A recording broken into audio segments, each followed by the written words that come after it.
स्वागत है आप सभी का आपके अपने YouTube channel Geeta's corner estate commerce में, जिसमें हम कर रहे हैं एस्टेट 2020 एस्टेट पीजीटी कॉमर्स 2020 का पेपर जो कि हुआ था 2 जनवरी 2021 को।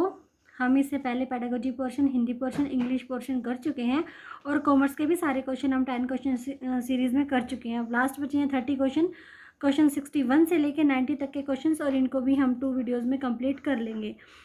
तो ये हम जो पोर्शन कर रहे हैं ये है हमारा पार्ट 3 से, जनरल स्टडीज से, जिसमें आता है quantitative aptitude, reasoning ability and GK awareness. GK and awareness, Haryana GK की बात करेंगे यहाँ पे। तो 15 क्वेश्चन हम आज की सीरीज़ में करेंगे, 15 क्वेश्चन हम नेक्स्ट सीरीज़ में करेंगे। तो चलिए करते हैं आज का क्वेश्चन शुरू। देखिए, जो चैनल पे नए हैं चैनल को सब्सक्राइब कर लीजिए, साथ में लगे बेल आइकन को ज़रूर प्रेस कीजिए ताकि हर आने वाली वीडियो की नोटिफिकेशन आपको टाइम पे मिल जाए। और अगर वीडियो पसंद आए तो प्लीज़ उसे लाइक करें, कमेंट करें और शेयर करें ज़्यादा से ज़्यादा। करते हैं स्टार्ट। आज का फर्स्ट क्वेश्चन है हमारा, Mr X said about Mrs Y.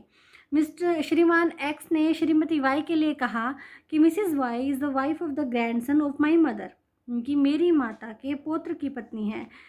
तो how is Mr X is related to Mrs Y.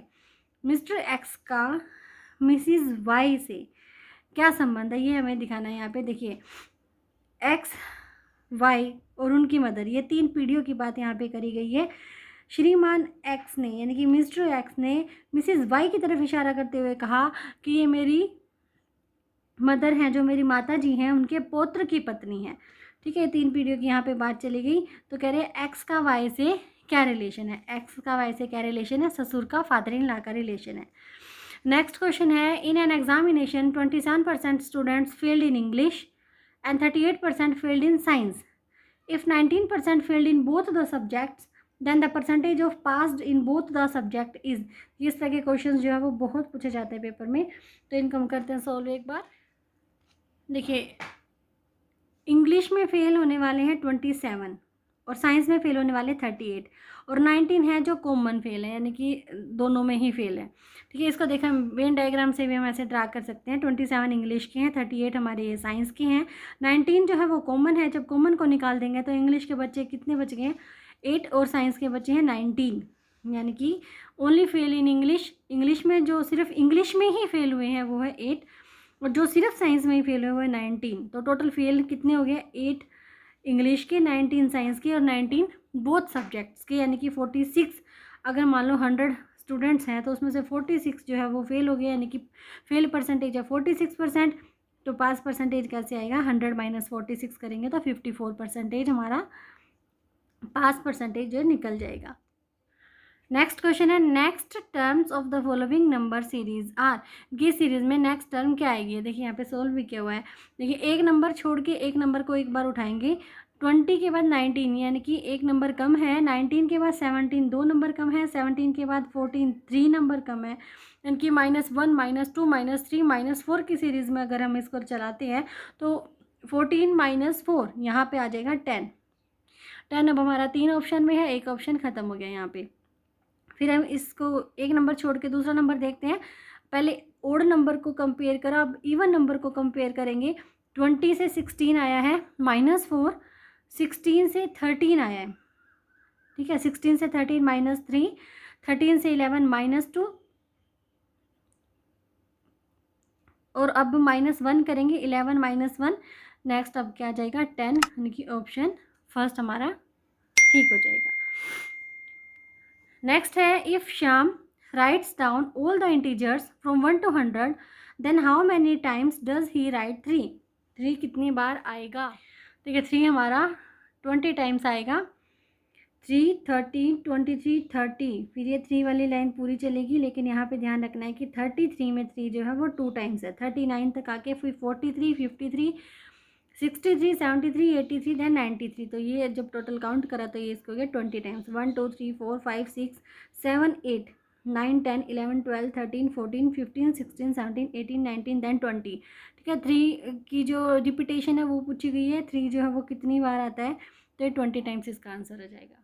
ये क्वेश्चन सिर्फ मैथ्स के लिए, सिर्फ एस्टेट के लिए ही नहीं, मैथ का पोर्शन जो स्क्रीनिंग के लिए भी, और जितने भी कॉम्पिटिटिव एग्जाम्स हैं जिनमें मैथ्स जो है आता है, मैथ्स से क्वेश्चन पूछे जाते हैं, वो ये सारे क्वेश्चन पूछे जा सकते हैं। बहुत ही इंपॉर्टेंट और बहुत ही अच्छे लेवल के क्वेश्चन हैं यहाँ पे मैथ के। नेक्स्ट क्वेश्चन है, a man rows upstream 13 kilometre, यानी कि एक व्यक्ति धारा की विपरीत दिशा में 13 किलोमीटर, ठीक है, एंड डाउन स्ट्रीम 28 किलोमीटर, और धारा की दिशा में 28 किलोमीटर नाव चलाते हुए हर बार 5 घंटे का समय लेता है, taking 5 hours each time, what is the speed of water. पानी की गति यहाँ पे पूछी गई है। देखिए स्पीड हमें निकालनी है वाटर की, तो यहाँ से भी जो चीज़ें हमें गिवन है वहाँ से हम पहले स्पीड निकालेंगे अपस्ट्रीम की और डाउनस्ट्रीम की। ये अपस्ट्रीम जब स्पीड निकालेंगे तो 13 किलोमीटर पर आवर जो है हमारे पास दी गई है स्पीड, सॉरी जो डिस्टेंस दिया गया है डिवाइडेड बाय 5 से करेंगे तो ये हमारी स्पीड आ गई है, अपस्ट्रीम की स्पीड आ गई है 2.6 किलोमीटर पर आवर। इसी तरह स्पीड निकालेंगे डाउन स्ट्रीम की, तो ये बेसिक फॉर्मूला था, ऊपर लिख दिया, speed is equal to distance by time. यहाँ पे 28 kilometre per hour divided by 5 is equal to 5.6 kilometre per hour. तो स्पीड ऑफ वाटर हमें निकालना है। पानी की गति क्या होगी, पानी की गति कैसे निकलेगी, डाउन स्ट्रीम माइनस में अपस्ट्रीम करके उसको डिवाइडेड बाय 2 कर देंगे, तो ये आ गया हमारे पास 1.5 किलोमीटर पर आवर, ठीक है। क्योंकि देखिए पानी की स्पीड तो वही रहेगी ना, चाहे वो इस साइड में ना चला ले वो इस साइड में। पानी की जो है वो टोटल 3 आई है, तो 3 को अगर हम हाफ कर देंगे तो ये आएगी 1.5 किलोमीटर पर आवर। यहाँ पे फर्स्ट ऑप्शन जो है वो ठीक हो जाएगा, पानी की गति क्या है। नेक्स्ट है, 2 बेलनों की त्रिज्या 2:3 के अनुपात में है और उनकी ऊंचाई 5:3 के अनुपात में है, उनके आयतनों के मध्य अनुपात कितना है। Radius of 2 cylinders are in the ratio of 2:3 and their heights are in the ratio of 5:3। The ratio of their volumes are, volumes का रेशियो हमें निकालना है, तो इसको भी सोल्व किया है, आंसर आएगा यहाँ पे 20:27। देखिए let radius of first cylinder, यहाँ पे जो रेडियस का रेशियो है वो दे रखा है 2:3, तो यहाँ पे लेट कर लेंगे हम, रेडियस ऑफ फर्स्ट सिलेंडर है 2r और सेकंड है 3r। इसी तरह हाइट में जो रेशियो दे रखा है, हाइट का रेशियो है वो है हमारे पास 5:3 क्वेश्चन के अंदर जो गिवन है। तो let height of first cylinder 5h, then height of second cylinder 3h। अब इन्होंने वॉल्यूम का रेशियो पूछा है कितना होगा, तो ratio of volumes is equal to volume of first cylinder divided by volume of second cylinder. Volume का formula था πr²h, तो फर्स्ट में फर्स्ट सिलेंडर की वैल्यूज़ को पुट कर देंगे और सेकंड फॉर्मूले में सेकंड सिलेंडर की वैल्यूज़ को पुट कर देंगे। पाई एज इट इज़ रखेंगे, आर फर्स्ट में है 2r, ठीक है, 2r रख देंगे, 2r का स्क्वायर इंटू यहाँ पे हाइट कितने 5h, फर्स्ट सिलेंडर की height 5h divided by pi as it is रखेंगे, r सेकंड सिलेंडर का 3r square into second cylinder की हाइट है 3h।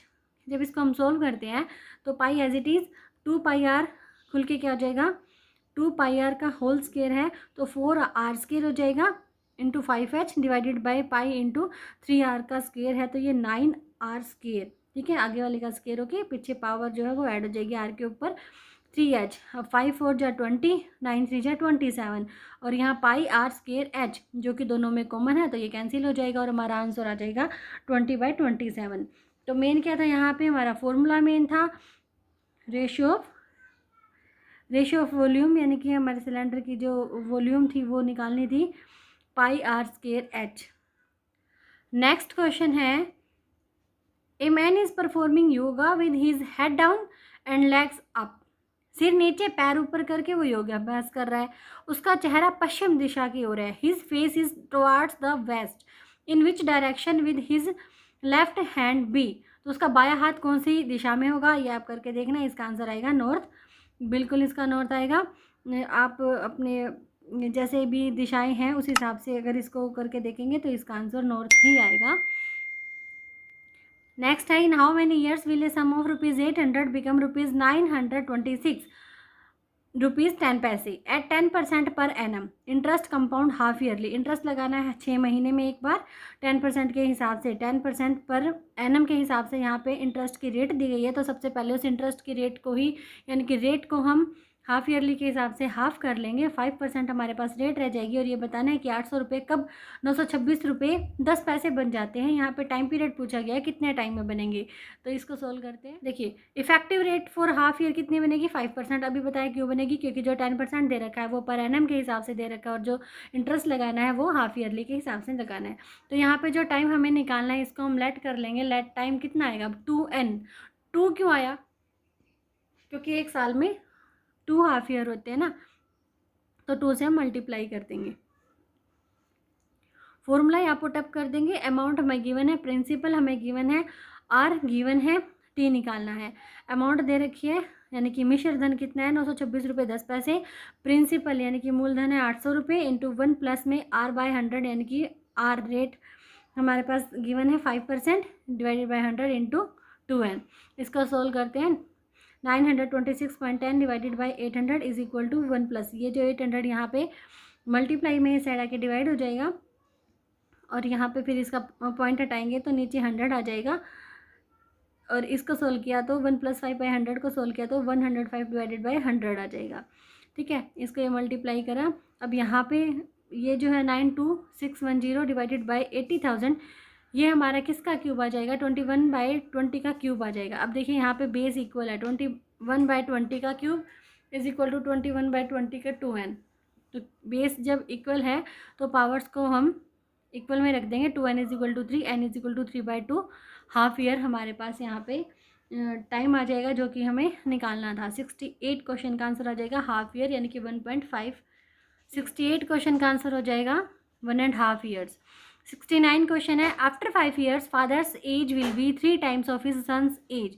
5 साल के बाद पिता की जो आयु है वो पुत्र की आयु से 3 गुनी हो जाएगी। 5 ईयर्स अगो और 5 साल पहले फादर्स एज वो 7 times of his son's age. 5 साल पहले पिता की आयु उसके पुत्र की आयु के 7 गुना थी। The present age of the father is, present age यहाँ पे हमें कैलकुलेशन करनी है। फादर की प्रेजेंट एज क्या होगी, करते कैलकुलेट इसको, आंसर आएगा इसका 40 ईयर्स। लेट करके चलते हैं हम। Let present age of father X, present age of son Y. According to the question इन्होंने बोला कि 5 साल के बाद जो फादर की एज है वो अपने बेटे की एज से 3 गुना हो जाएगी, यानी कि 5 साल के बाद फादर की एज होगी x+5 और उनके बेटे की होगी y+5। ये दोनों इक्वल नहीं है, ये वैल्यू इस वैल्यू से 3 गुना है। तो इक्वल करने के लिए या तो इसको इसे डिवाइड कर दो, इसको 3 से डिवाइड कर दो, या फिर इस वाली एज को 3 से मल्टीप्लाई कर दो। ठीक है, यहाँ पे डिवाइड करा, नेक्स्ट स्टेप वही आ गया है। ठीक है, हम कोई भी लिख सकते हैं, या तो ये या फिर ये। और जब इसको सोल्व किया तो इक्वेशन हमारे पास बन के आ गया x - 3y = 10। अब दोबारा से जब अकॉर्डिंग टू द क्वेश्चन हम चलेंगे तो बोला है कि 5 साल पहले पिता की आयु पुत्र की आयु से 7 गुना थी। तो 5 साल पहले जो पिता हैं, फादर हैं, उनकी एज क्या हो जाएगी x - 5 और बेटे की हो जाएगी y - 5।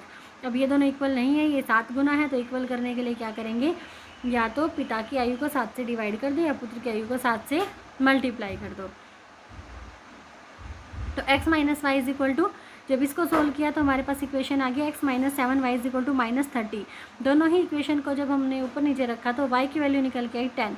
ठीक है, y की स्थिति y की वैल्यू यानी कि बेटे की आयु जो है वो निकल चुकी है। और इस y की वैल्यू को जब हम कोई सी भी एक इक्वेशन में रखेंगे तो हमारे पास फादर की एज आ जाएगी 40 ईयर्स। 40 जो कि ऑप्शन ए है, ऑप्शन ए पे हम टिक कर देंगे। 40 ईयर्स जो है वो फादर की एज आ जाएगी। नेक्स्ट क्वेश्चन है, find the wrong terms of the following series. Wrong terms यानी कि जो गलत पद हैं वो हमें निकालने हैं। यहाँ पे ICV 5FU 9IT 15 LS 17 OR यहाँ पे गिवन है। यहाँ 1 से 5 तक आए तो +4 हो रहा है, 5 से 9 आए तो +4 हो रहा है, 9 से 15 आए तो +16 हो रहा है, यानी कि +6 हो रहा है। और होना क्या चाहिए था, +4। ठीक है, देखिए यहाँ पे सोल्व कर रखा है। +4 अगर करते तो 13 आ जाएगा, 13 + 4 17। बाकी सारे ठीक है, ये वाला गलत है। 15 LS ये ऑप्शन ठीक हो जाएगा। नेक्स्ट क्वेश्चन है, if the selling price of 6 pens is equal to the cost price of 8 pens then profit और लॉस परसेंटेज इज़, क्या होगी प्रॉफिट। देखिए 6 पेन जितने में बिक रहे हैं ना वो 8 पेन की कॉस्ट के इक्वल है। प्रॉफिट या लॉस परसेंटेज इन्होंने पूछा है। अब प्रॉफिट या लॉस, प्रॉफिट कब होता है, जब कॉस्ट कम हो और सेलिंग प्राइस ज़्यादा हो। अब 8 पेन जितने में ख़रीदे ना वो 6 पेन उतने में बेच दिए, 2 पेन अभी भी बचे हुए हैं, तो मतलब कि प्रॉफिट की बात है। तो 2 ऑप्शन तो ऐसे ही ख़त्म हो गए यहाँ पे, सेकंड और थर्ड। 8 पेन जितने में खरीदे हैं, 6 पेन उतने में बेच दिए हैं, 2 पेन बचे हुए हैं, तो लॉस 2 ऑप्शन ख़त्म हो गए, बच गए 2 ऑप्शन। 2 ऑप्शन के लिए यहाँ लड़ाई है, 25% प्रॉफिट है या 33:1/3% प्रॉफिट है। इसको करते हैं हम कैलकुलेट। फर्स्ट ऑफ ऑल हमें क्या फाइंड आउट करना है, CP and SP of one pen to calculate profit और loss percentage. Let CP of one pen, अगर हम एक पेन का CP मान लेते हैं X, तो इन्होंने कहा कि 8 पेन जितने में खरीदे 6 पेन उतने में बेच दिए, तो 8 जो हमारे 8 पेन है उनका CP कितना आ जाएगा, कॉस्ट प्राइस कितना आ जाएगा, 8X आ जाएगा हमारे पास। And according to the question, अगर हम क्वेश्चन के अकॉर्डिंग चलते हैं तो इन्होंने कहा कि SP of 6 pens is equal to CP of 8 pens. अब CP ऑफ 8 पेन्स की वैल्यूज़ हमारे पास आ गई है 8X, ठीक है। जब SP ऑफ 6 पेन्स 8X है तो SP ऑफ वन पेन, हम वन पेन क्यों निकाल रहे हैं, क्योंकि हमें फॉर्मूले के लिए चाहिए। ये हमारे पास आ गया 4/3X। अब प्रॉफिट परसेंटेज का फॉर्मूला लगा देंगे, क्योंकि लॉस तो यहाँ पे है ही नहीं। प्रॉफिट परसेंटेज का फॉर्मूला लगाएंगे, SP of one pen minus CP of one pen divided by cost of one pen, यानी कि CP of one pen multiply by 100, ठीक है। SP है 4/3X माइनस में X divided by X multiply by 100। जब इसको सारे को सोल्व किया तो हमारे पास प्रॉफिट आ गया 33:1/3% प्रॉफिट, ठीक है। आप इसको कैप्चर कर सकते हैं, वीडियो को रोक के कैलकुलेशन करके देख सकते हैं, तो हमारे पास आंसर आ जाता है इसका ऑप्शन D, 33:1/3%। नेक्स्ट क्वेश्चन क्या है, नेक्स्ट क्वेश्चन है how many independent meaningful words can heartless be divided into without changing the order of the letters and using each letter only once. यानी कि एक लेटर को एक ही बार यूज़ करना, यूँ भी नहीं है कि अगर हम 2-3 वर्ड बनाएंगे तो उसमें वो लेटर आना चाहिए, एक वर्ड में लेटर जो बस एक ही वर्ड में आना चाहिए, बार बार नहीं आना चाहिए, ठीक है। तो यहाँ पे देखिए 3 ही बन रहे हैं, स्टार्टिंग से HE he, ART art, LESS flash, repeat नहीं हो रहे, तो 3 हमारे मीनिंगफुल वर्ड जो यहाँ पे बन रहे हैं। नेक्स्ट क्वेश्चन है in the first year the population of A village increase by 5% and in the next year it decreased bye 5%। पहले साल जो पॉपुलेशन है किसी गांव की वो 5% से बढ़ गई है और अगले साल वो 5% से कम हो गई है। If at the end of the second year the population was 79,800 what was it at the beginning of the first year. तो वो पहले साल के स्टार्टिंग में कितनी थी, देखिए मान लीजिए कि पहले साल के स्टार्टिंग में हमारी थी X, ठीक है। नेक्स्ट ईयर में क्या हुआ है, जो फर्स्ट ईयर आया उसमें बढ़ गई है 5%, बढ़ेगी तो हमारे पास क्या, किससे मल्टीप्लाई करेंगे, 105 डिवाइडेड बाई 100 से।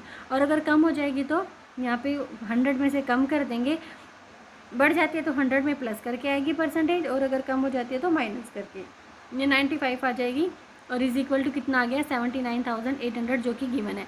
और इसको जब सोल्व करेंगे तो ये जो दोनों 100 है यहाँ डिवाइड में, वो साइड जाके मल्टीप्लाई में हो जाएंगे, साइड चेंज करने पे मल्टीप्लाई में हो जाएंगे, और यहाँ जो मल्टीप्लाई में है वो यहाँ पे आके डिवाइड में हो जाएंगे, और इस तरह से हमारा आंसर आ जाएगा 80,000। तो 73 क्वेश्चन का आंसर है 80,000। नेक्स्ट क्वेश्चन है 15 क्वेश्चन नेक्स्ट वीडियो में इसीलिए करा रही हूँ क्योंकि वीडियो लंबी हो रही है, ज़्यादा लंबी वीडियो होने से, ठीक है, किसी के पास टाइम ही नहीं है लंबी लंबी वीडियोस देखने का, कोई बात नहीं। 74 क्वेश्चन है Kamal walks 10 metre towards north, from there he walks 6 metre towards south, then he walks 3 metre towards east, in which direction is he with reference to his starting point. देखिए स्टार्टिंग पॉइंट से वो, देखिए सबसे पहले मान लीजिए कमल है, ठीक है, कहाँ पे चला, ये हमारी है east, west, south, then north. सबसे पहले वो कहाँ चला है, 10 मीटर नॉर्थ के साइड, 10 मीटर। इसके बाद वो कहाँ चला, 6 मीटर साउथ, 6 मीटर। अब वो यहाँ पे आ गया है, यहाँ पे आके फिर वो ईस्ट की तरफ मुड़ गया 3 मीटर। कौन सी डायरेक्शन है, कौन सी डायरेक्शन है, नॉर्थ ईस्ट डायरेक्शन है, थर्ड। देखिए वेस्ट नहीं है, साउथ नहीं, वेस्ट तो इस साइड में ना, साउथ नीचे है, और वो तो यहाँ स्टार्टिंग पॉइंट था उससे ऊपर ही रह गया है, तो नॉर्थ ईस्ट हमारा आंसर हो जाएगा। नेक्स्ट क्वेश्चन आज का लास्ट क्वेश्चन है, अगले 15 क्वेश्चन नेक्स्ट वीडियो में करेंगे। The square root of this, पूरी एक आइटम दे रखी है, इज इक्वल टू, किसके इक्वल है वो हमें निकालना है, आंसर आएगा 2:11/12। करते हैं इसको सोल्व। लास्ट क्वेश्चन है ये आज की वीडियो का। वीडियो को देख के प्लीज़ लाइक करें, अगर पसंद आई है तो चैनल को सब्सक्राइब करना मत भूलें। देखिए ये नंबर हमें गिवन और इसका हमें स्क्वायर रूट निकालना है। अब यहाँ पे कौन सा फॉर्मूला यूज़ करेंगे, सबसे पहले A square minus B square का, it means A plus B into A minus B. अब ये जो पावर 4 में दे रखी है, फॉर्मूला तो स्क्वायर का यूज़ करना है, तो इसको पहले स्क्वायर में कन्वर्ट कर लेते हैं।